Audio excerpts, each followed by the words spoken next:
عورت اپنے شوہر سے کہتی ہے پیسے تھوڑے دے دیا کر، جوڑے ایک میں گزارا کر لوں گی، میرے ساتھ سچ تو بولنا، وہ سچ تو بول، تو اگر لاہور جاتا ہے تو مجھے لاہور کا ہی بتا کے جا، میرا رشتہ پیسوں سے نہیں اعتماد سے جڑا ہے۔ ماں کہتی ہے ماں بیٹے سے، پتر سچی بات تھوڑی کر لیا کر، سچی کیا کر۔ سچ ختم ہو گیا۔ اب لوگوں نے جھوٹ کا نام بدل دیا ہے، کہتے ہیں میں نے بہانہ کر دیا تھا۔ او بھئی آپ نے جھوٹ بولا تھا، صاف صاف کہیں، نام بدل دیا۔ جھوٹ کھا گیا میرے ملک کو، جھوٹ کھا گیا اس ملت کو، جھوٹ نے اس امت کو قریب سے آ کے تھام لیا۔ ہم بڑی آزمائش میں ہیں، ہم مطلب ہر شخص ہی الا ماشاءاللہ ہر شخص ہی، آپ کسی شخص سے کوئی معاہدہ کرتے ہیں، کوئی چیز بنانے کی بات کرتے ہیں، خریدنے کی بات کرتے ہیں، وہ جو کہتا ہے اس پر پورا کیوں نہیں اترتا، غلط بات کیوں کرتا ہے؟ میرے نبی پاک علیہ السلام سے پوچھا گیا مومن بزدل ہوتا ہے؟ حضور نے فرمایا ہو جاتا ہے، کبھی یہ غلطی آ جاتی۔ حضور مومن کنجوس ہوتا ہے؟ فرمایا کبھی ہو جاتا ہے۔ یا رسول اللہ مومن جھوٹا بھی ہوتا ہے؟ تو میرے رسول فرمانے لگے نہیں، میرا کلمہ پڑھنے والا ساری غلطیاں کر سکتا ہے، میرا مومن جھوٹ نہیں بولا کرتا۔ مومن جھوٹ، ابو سفیان کو کیسر روم نے، ہرقل نے اپنے دربار میں کھڑا کر کے کہا ابو سفیان ابھی کلمہ نہیں پڑھتے تھے، تمہارا کوئی رشتہ ہے نبی پاک سے جنہوں نے مجھے بھی خط لکھا ہے کہ مسلمان ہو جاؤ؟ کہنے لگے ہاں میں چچا ہوں رشتے میں۔ کہا وہ کیسے ہیں پیغمبر؟ تو ابو سفیان کہتے ہیں چونکہ میں مخالف تھا، میں نے وہ ساری بات دیکھی جو ہم ان کے خلاف کرتے تھے، اس نے آخری بات پوچھی، اس نے کہا ابو سفیان یہ بتا کہ وہ جنہوں نے اعلان نبوت کیا ہے کیا کبھی انہوں نے جھوٹ بھی بولا ہے؟ ابو سفیان کہتے ہیں کہ ایک منٹ کے لیے میں نے کہا کہہ دوں، مخالفت تھی نا، تو پھر میں نے سوچا یہ تو عرب کی وفاداری کے خلاف ہے، عرب میں سے تو کوئی جھوٹ بولنا پسند ہی نہیں کرتا، اور پھر میں اگر حضور کو معاذ اللہ جادوگر شاعر کہوں گا تو شاید کسی کو ایک منٹ کے لیے متوجہ کر سکوں، اور نبی پاک نے جھوٹ بولا ہے، یہ تو مانے گا ہی کوئی نہیں۔ کہتے ہیں بادشاہ نے پھر زور دے کے کہا سردار بتاتے کیوں نہیں، کیا کبھی انہوں نے جھوٹ بھی بولا ہے؟ ابو سفیان کہتے ہیں میرے ہاتھ میں چھڑی تھی، میں نے زور سے زمین پہ ماری، میں نے کہا وہ میرے رشتے میں بھتیجے ہیں، میری سخت مخالفت ہے، میں ان کے خلاف میدانوں میں نکلتا ہوں، جنگیں لڑتا ہوں، کبھی وہ غالب آتے کبھی ہم آتے ہیں، لیکن میرے سامنے وہ پیدا ہوئے، میں نے ماں کی گود میں بھی دیکھا، دادا کے کندھوں پہ بھی دیکھا، چچا کے گھر میں بھی دیکھا، سیدہ خدیجہ الکبریٰ کا دولہا بنے بھی دیکھا، ان کی 4 بیٹیاں ان کی گود میں کھیلتے دیکھی، اعلان نبوت کرتے دیکھا، لوگوں کو مخالفت کرتے دیکھا، میرے سامنے ان کے مقدس بال سفید ہوئے، میرا اختلاف اپنی جگہ، پر بادشاہ میں قسم اٹھا کے کہہ سکتا ہوں اس محبوب کی زبان سے جب بھی نکلا ہے حق اور سچ ہی نکلا ہے۔ اسیر دشمن کی چاہ میں بھی، وہ مخالفوں کی نگاہ میں بھی، امی ہے، صادق ہے، معتبر ہے، میرا پیغمبر عظیم تر ہے، میرا پیغمبر عظیم تر ہے، میرا پیغمبر عظیم تر ہے۔ جھوٹ نہیں کبھی حضور نے بولا۔ کہتے میں نے جواب دیا تو سناٹا چھا گیا سارے دربار میں، کتنے اس نے سوال پوچھے، گھنٹوں بعد سناٹا چھا گیا، اور پھر بادشاہ نے اپنا پرنا اٹھایا، چادر اٹھائی، کندھے پہ رکھی اور جانے لگا، تو میں نے پیچھے سے پلٹ کے کہا بادشاہ اتنے تو نے سوال کیے، اتنے میں نے جواب دیے، رزلٹ کا بھی تو اعلان کرنا، نتیجہ بھی تو دینا، کیا نکلا؟ تو کہتے ہیں وہ جا رہا تھا، وہیں کھڑے کھڑے اس نے چہرہ میری طرف پھیرا اور کہنے لگا سردار نتیجہ تو نکل آیا ہے، رزلٹ تو نکل آیا۔ جس بندے نے کبھی بندوں سے جھوٹ نہیں بولا وہ یہ جھوٹ کیوں بولے گا کہ میں اللہ کا رسول بن کے آیا ہوں؟ نتیجہ تو نکل آیا، بات تو کلیئر ہو گئی، اب آگے کیا جانا ہے؟ ایک سردار تھے کسی قبیلے کے، وہ حضور کی بارگاہ میں کلمہ پڑھنے آئے، امام راضی نے لکھا ہے، کہتے میرے اندر 4 غلطیاں تھی، میں شراب بھی پیتا تھا، چوری بھی کرتا تھا، بدکاری بھی کرتا تھا معاذ اللہ، اور جھوٹ بھی بولتا تھا۔ حضور کی بارگاہ میں آیا، عرض کی یا رسول اللہ بچپن سے لے کر یہ بیماریاں لگ گئیں، بڑی کوشش کی، ابا نے بڑا مارا، لوگوں نے بڑا کہا، چھوٹی نہیں، اور میں چھوڑ سکتا بھی نہیں۔ ان کا خیال تھا نا جس طرح ہمارا خیال ہوتا ہے فلانی چیز نہیں چھوڑ سکتے، میں چھوڑ سکتا بھی نہیں۔ حضور ایک چھوڑ سکتا ہوں، ایک چھڑوا لیں آپ اور کلمہ پڑھا دے۔ حضور نے فرمایا بالکل ٹھیک ہے، تو ایک چھوڑ دے۔ یا رسول اللہ کون سی؟ فرمایا جھوٹ نہیں بولنا۔ جھوٹ، وہ شراب بھی پیتے، وہ کہتے ہیں میں بدکاری بھی کرتا ہوں، چور بھی ہے۔ حضور نے کیا فرمایا؟ جھوٹ ہے کیا ان سارے کاموں سے زیادہ سخت تھا؟ حضور نے اس سے منع کیا، جھوٹ نہیں بولنا بھائی۔ کہتے ہیں سونے وعدہ ہو گیا۔ سیدھے سادھے آدمی تھے، دیہاتی سردار تھے، گھر چلے گئے۔ کہتے ہیں جب وہ شراب کے قریب جانے لگا تو دل میں خیال آیا کہ حضور کے پاس شراب پی کے جاؤں گا، اگر کسی نے پوچھا کہ پی ہے تو جھوٹ تو بولنا نہیں، سچ بولوں گا تو حال کیا ہوگا بھلا؟ وہاں کیفیت کیا ہوگی کہ میں شراب پی کے جہاں آتا ہوں حضور کی بارگاہ، مجھ پہ تو حد لگے گی۔ کہتے ہیں لہذا شراب بھی چھوڑ دی، اٹھا کے ماری دیوار کے ساتھ۔ کہتے ہیں میں چوری کی طرف ہاتھ بڑھانے لگا تو میں نے کہا صبح اگر کسی نے پوچھا کہ میری چوری کس نے کی ہے، جھوٹ بولنا نہیں، اور اگر سچ بولا تو سوسائٹی میں عزت کیا رہے گی؟ دفع کرو، جو اللہ نے روکا سوکھا دیا وہی ٹھیک ہے۔ کہتے ہیں گلی سے گزر رہا تھا، اس عورت نے پھر آواز دی، اس کی طرف جانے لگا اور قریب گیا تو وہ پوچھتی ہے سنا ہے تو نے کلمہ پڑھ لیا ہے؟ کہتے تڑپ گیا، درد سے آنسو چھلکے، اگر میں اس سے جھوٹ بولوں تو حضور نے منع کیا ہے، اور سچ بولوں تو یہ کیا سوچے گی؟ کلمہ پڑھ کے مسلمان ہو کے حضور کا غلام ہو کے یہ انداز ہے۔ کہتے وہاں سے بھی آ گیا، آ کے نہ پیچھے ہو کے بیٹھ گیا، پیچھے حضور تقریر کر رہے تھے، پیچھے ہو کے بیٹھ گیا، غور سے حضور کا چہرہ دیکھ رہا ہوں، غور سے دیکھتا جا رہا ہوں، دنیا کہیں اور دیکھ رہی ہے اور میں حضور کا چہرہ دیکھ رہا ہوں۔ سر سے لے کر پاؤں تک تنویر ہی تنویر ہے، جیسے منہ سے بولتی قرآن کی تفسیر ہے۔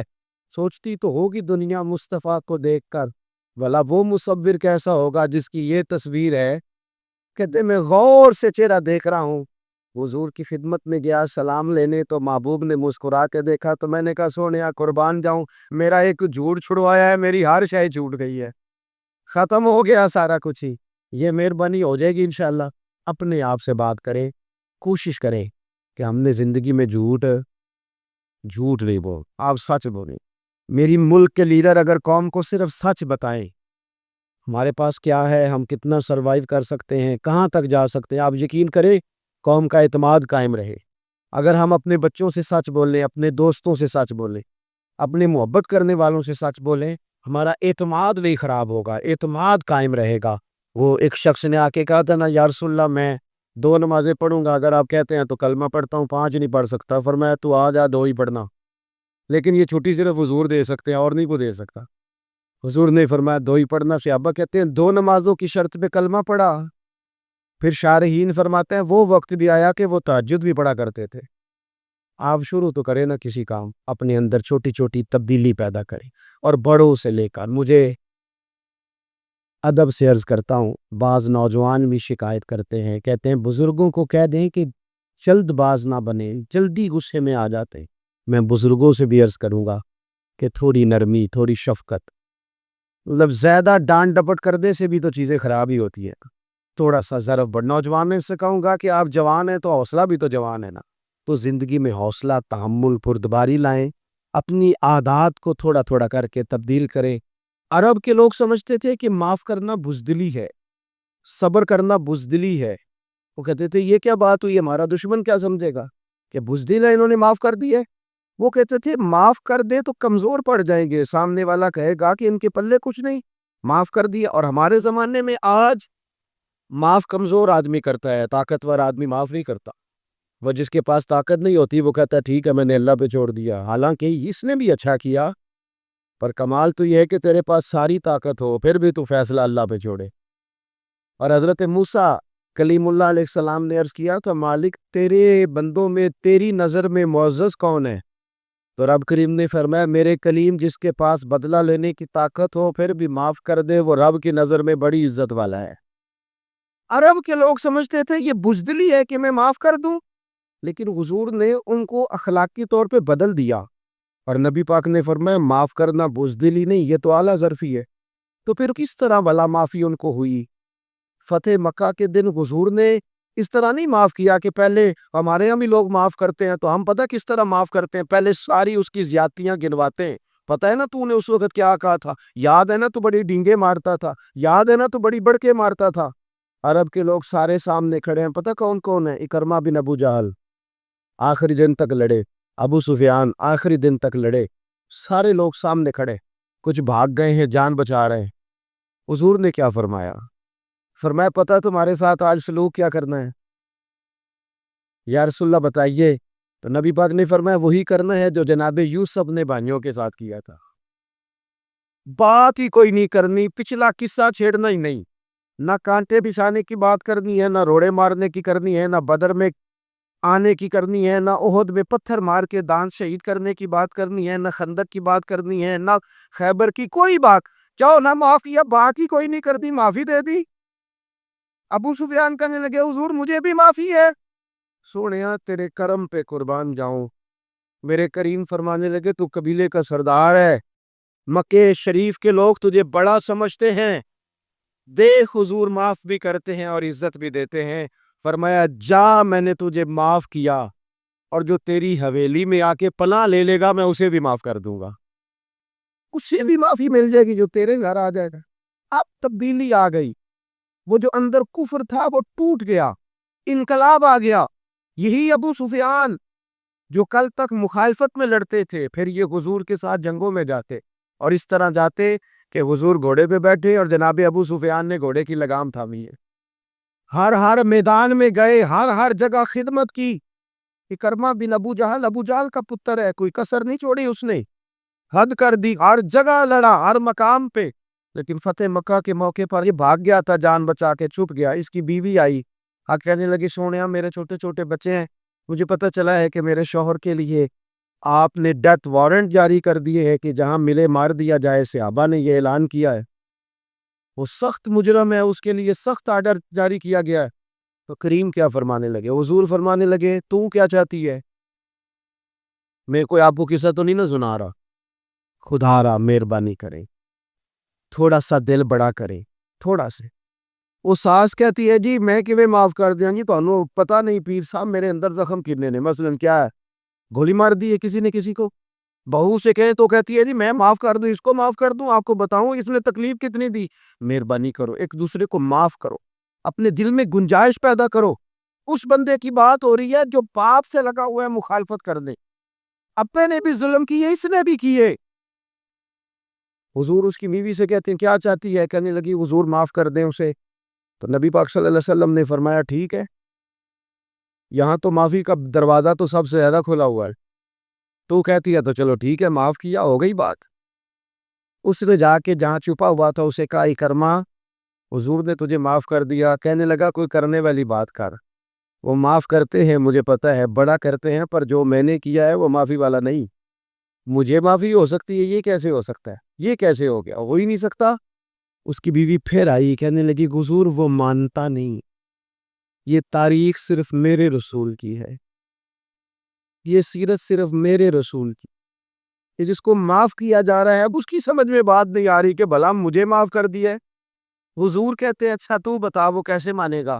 کہنے لگی حضور اگر کوئی نشانی دے دینا، عرب کے لوگ تلوار دے دیتے تھے، زرہ دے دیتے تھے، پگڑی دے دیتے تھے، چھڑی دے دیتے تھے، یہ دلیل ہوتی تھی کہ فلاں نے نشانی دے دی۔ اگر کوئی مل جائے نا نشانی، محبوبہ اس طرح تو کوئی نہیں کرتا جیسے آپ کرتے ہیں۔ کریم نے اپنے سر سے پگڑی اتاری اور فرمایا میری پگڑی بطور علامت کے نشانی کے لے جا، اسے کہہ دے میں نے معاف کیا۔ اب اکرمہ کو معافی ہو گئی، وہ آ رہے ہیں، یوں اخلاق بدلتے، وہ آ رہے ہیں۔ یہاں کوئی بڑا آدمی آئے نا تو پہلے اعلان ہوتا ہے فلاں بن فلاں صاحب آ رہے ہیں، اب ان کو دعوت دیتے ہیں، لیکن وہ اعلان چھوٹا کرتا ہے بڑے کے لیے۔ یہاں انوکھا باب ہے، اکرمہ کلمہ پڑھنے آ رہے ہیں، نبی پاک صحابہ سے کیا فرما رہے ہیں؟ فرمایا وہ کلمہ پڑھنے آ رہا ہے، اطاعت قبول کر کے آ رہا ہے، سر تسلیم خم کر کے آ رہا ہے، اس کے سامنے اس کے باپ کے کسی ظلم کا اظہار نہ کرنا۔ اس کے باپ نے بڑے ظلم کیے ہیں، زیادتیاں کی ہیں، ہم تذکرہ یہاں ہوتا ہے، لیکن اس کے سامنے نہ کرنا، اس کا تو ابا ہے نا، اس کا تو باپ ہے نا، کوئی بات نہ کرنا، اسے تکلیف ہوگی۔ کس کے لیے صحابہ رو رہے ہیں، حضور یہ کس کے لیے تیاری کرا رہے ہو؟ وہ آ گئے، قدموں سے لگ گئے، کلمہ پڑھ لیا، کھول کے روئے، حضور میرے لیے بھی معافی ہے؟ تو کریم نے فرمایا ہاں، میں رحمت والے رب کا رحمت والا رسول ہوں، ہے نا معافی۔ اکرمہ مسلمان ہو گئے، پھر تلوار کو صاف کر کے کہنے لگے سونیا پہلے جو اسلام کی مخالفت میں لڑتی تھی اب حمایت میں لڑے گی۔ مجھے بتائیں، ایک ایک گلی اکرمہ گئے اسلام کی حمایت میں تلوار لے کے، ایک ایک گلی۔ اور آپ پچھلے جہاد میں بھی گئے تھے، اس جہاد میں نہ جائے تو کہنے لگے کفارہ نہیں ادا کرنا، پچھلے داغ نہیں صاف کرنے، میں جاؤں گا، گلی گلی جاؤں گا، نگر نگر جاؤں گا، جھنڈا لے کے جاؤں گا، میں بتاؤں گا۔ جب کوئی مدینے والے کے پاس آئے تو رب دل بدل دیا کرتا ہے، انقلاب آتے ہیں، عادتیں بدلتی ہیں، طبیعتوں میں تغیر آتا ہے۔ کون کہتا ہے نہیں آتا؟ میں جاؤں گا۔ حمص میں حضرت عمر کے زمانے تک اکرمہ لڑے، سالوں میدان میں رہے اسلام کی حمایت میں، اور پھر حمص کے میدان میں حضرت عمر کے دور میں لڑتے ہوئے شہادت کی موت اللہ نے انہیں عطا فرمائی۔ یاد ہے کہ حضرت خالد بن ولید کون ہے؟ کہنے لگے حضور میں تو بڑی شدت سے اسلام کے خلاف لڑتا تھا، میری غلطیاں بھی معاف ہو جائیں گی؟ تو حضور فرمانے لگے اسلام پچھلے سارے معاف کرا دیا کرتا ہے، نئی زندگی کا آغاز ہو جاتا ہے۔ بہلول دانا سے کہا تھا ہارون رشید نے کہ مجھے کوئی نصیحت کر دے، میں بادشاہ ہوں، سخت دل ہو جاتا ہے کئی دفعہ۔ تو حضرت بہلول دانا کہنے لگے میں کیا نصیحت کروں، آپ کا باپ کہاں ہے؟ کہنے لگے قبرستان میں۔ کہا ایک بڑا بھائی بھی تھا، بڑا پیار کرتا ہے، سنا آپ سے، کہاں ہے؟ کہا قبرستان میں۔ تو کہا وہ ایک چچا زاد بھی آپ کے ساتھ میں نے دیکھا ہے، کہا وہ بھی قبرستان میں۔ یاد کرانا شروع کیا حضرت بہلول نے، فرمایا وہ ننہال والے، ددہال والے، وہ ماموں، وہ چاچو کا سب قبروں میں۔ آخری جملہ کہا، فرمایا تیرا ایک پتر بھی تھا، چڑھتی جوانی تھی، قد اونچا تھا، رنگ گورا تھا۔ ہارون رشید رو پڑے، کہنے لگے حضور وہ بھی قبرستان میں۔ تو فرمایا جس نے اتنے جنازے پڑے ہوں اسے میں نصیحت کروں، تیرا کیا خیال ہے، تو نے نہیں جانا؟ یارو ہم نے اپنے کئی کلاس فیلوں کے جنازے پڑھے ہیں، بڑا پیار تھا میرا اپنی دادی کے ساتھ۔ تو 97 میں وہ انتقال کر گئی، دادا ابو چلے گئے، اماں جی چلی گئی، ابا جی چلے گئے، نانا چلے گئے، پھپھا چلے گئے، دوست چلے گئے۔ یہاں پچھلے سال کئی سنگی تھے، اس سال نظر نہیں آتے، رخصت ہو گئے۔ او سنگیو، یہ تو ساری تیاری ہے، ہم نے بدلنا کب ہے؟ اب تو ہمارا بڑھاپا آنے کو ہے، اب تو بال سفید ہونے کی۔ اللہ تعالی ہمیں سمجھ عطا فرمائے۔